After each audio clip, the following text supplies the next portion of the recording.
Just to tell you a little bit about the ARC project, it's based on a really innovative method of providing community payback for female ex-offenders. It's a self-sustaining model based around a social enterprise.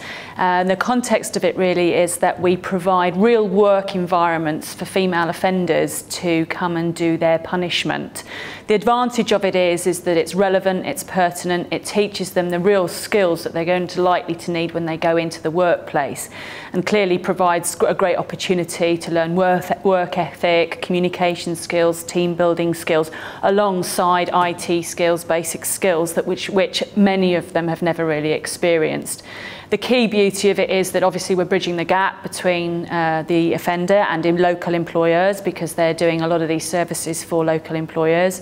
They actually charge for their services. The beauty of that then is that they can then offer grants back out to the community for local community initiatives, so that the community can actually see what these girls are doing, because clearly, normally speaking, you'd have people out on the street so people can see it. Well, they don't actually see it with the ARC, so we, by giving these grants back, can really demonstrate that they're giving something back to the community. We have quite a broad-ranging experience working with ex-offenders. We've been working with them now for over 4 years, right the way across the southeast of England.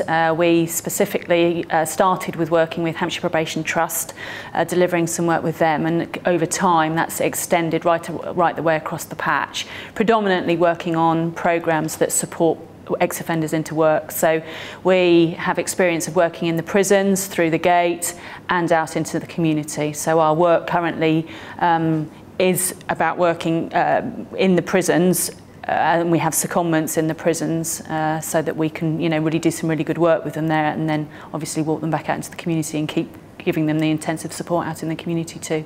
One of the critical aspects of our work is that we have to ensure that we assess our clients' needs at the beginning of their time spent with us.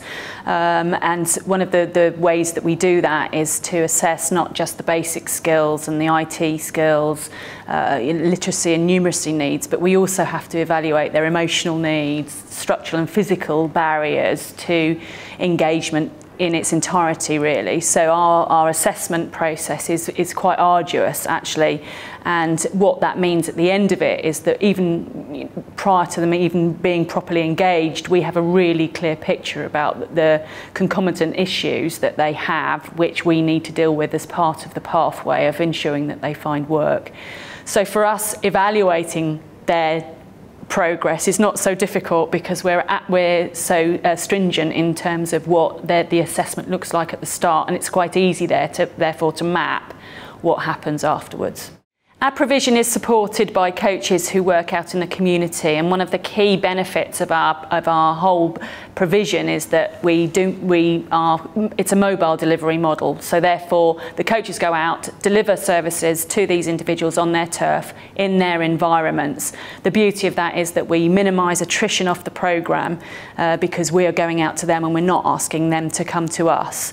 Each of our coaches is an accredited business advisor, so they are able to deliver self-employment support as part of provision that's embedded. So in addition to work-based CV writing type support that they can give, it's self-employment, and in addition to that, they are all trained very highly in being able to deliver emotional type support, so we can get very quick shifts in people's behaviour. The quicker that we can engage people in some form of progression, the more likely they are to find work or enter volunteering or go into education. The quicker that happens, the less the chance there is of them offending. When we've sat back and evaluated what's worked best and why we've got these phenomenal outcomes, one of the key things is our emphasis on work being the primary pivot to encourage people to progress. And there is an expectation right from day one that anybody can find work or become self-employed, provided that they've got the right support.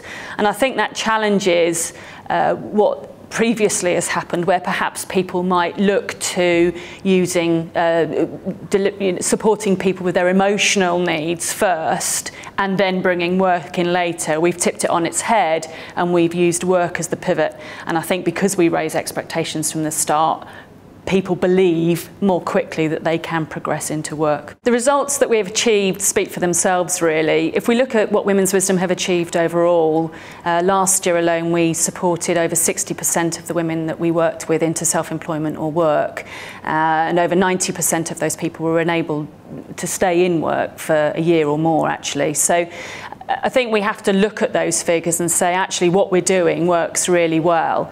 If you look at the cohort of offender or ex-offenders that we're working with, we support over 25% of those going into work as well. So something that we do is working. And I think part of that is our ability to consistently evaluate what we're doing, to change our service, to respect the needs of our customers.